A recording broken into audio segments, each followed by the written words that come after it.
I'll be demonstrating how you can create a PWM signal using MATLAB SIMULINK. So what you need to do is create a blank model, and you just place a few blocks in that model. Under sources, you need the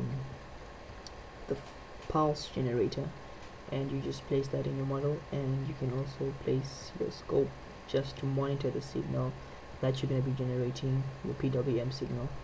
And you also need a compare block, which you can find by typing compare in the search box. Place that in the model and just link up all the blocks in the model.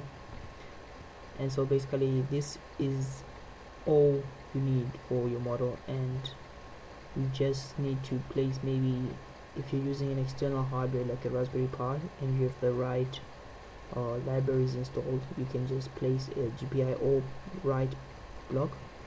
And here I've placed a GPIO write block which tries to pin 17 for the Raspberry Pi. So this will be used to write the signal to pin 17 of the Raspberry Pi. You can now run your model and monitor the signal just by opening the scope.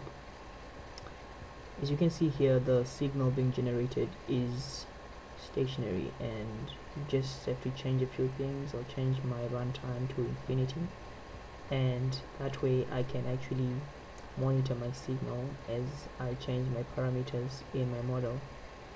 And so now, as you can see, it runs continuously, and I can open up blocks and change some of the parameters. For instance, if I change the period to 2 seconds and click apply, okay, let me move this here, you can see how the period of the signal has changed to 2 seconds. The pulse width is 5%, but it's actually 5% off. So I just need to change a few things in my model.